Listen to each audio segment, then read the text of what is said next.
Some of the key things I've learned from Chelsea game against Celtic last night was that, number one, I still think Chelsea players are still not fit. Most of the Chelsea players are not fit yesterday.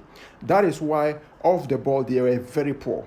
You can clearly see that on the ball they were very good, but off the ball they were just very poor, very poor. Whenever they press on the high line, you see them, they don't run, they don't press high enough. You can just see that Celtic were just find it easy to play the ball in behind them, and they were just not that physically ready to tackle the Celtic game.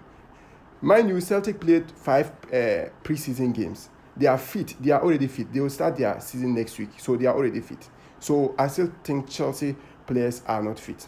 Now, number 2 is that I think their on-the-ball movement have improved. You can just clearly see the pattern that the coach wants to play. And then you can clearly see that Chelsea created some good chances that they could have scored. Good chances. I can count up to 4 or 5 chances that Chelsea created, but they were not able to capitalize on them. But you can see the build-up to those chances. It was just massive build-up to those chances. So they are improving. Now, number 3 is that I can see that Chelsea players are still not bold enough to hold the ball. In Maresca's system, you need to hold the ball. You need to control the ball and press your opponents high up the pitch. But you can clearly see that most of these Chelsea players were not confident enough to hold the ball. Typical example is Badashil. He was not confident, and whenever he holds the ball, he cannot pick up passes. He constantly lost possession, lost the ball. And Sanchez, you can just clearly see. Number 3 is that Enzo Maresca needs to find or figure out a midfield balance. The midfield was not balanced yesterday, and that one is very easy to solve because you can clearly see that Nkunku and Chukwuemeka playing as a double 8, they are not defensively good. They don't track back, they don't press. That energy that they need to press, they don't do that.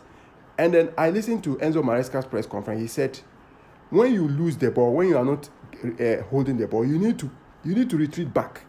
But those players, when they lose the ball, they still stand high up the pitch, and that allows Celtic to always pass the ball in behind them very easily. And that is as a result of the the midfield imbalance. So with Dries Bureau and Caicedo, Enzo Fernandez, that problem will be solved with Kopama playing at the right wing position.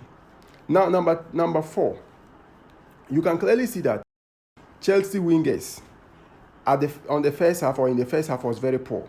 Both Madueke and Modric, they were not pinning their fullbacks. They were not taking ons, and especially Madueke, poor indecision. And Modric was not retreating back. He was not supporting the Levi Colwill at the left hand side, allowing he's just allowing the wings to just be weak, and it's normal. When Raheem Sterling entered into the second half, you can see changes. So all in all, it's a bad result, but these are some of the key things I've learned.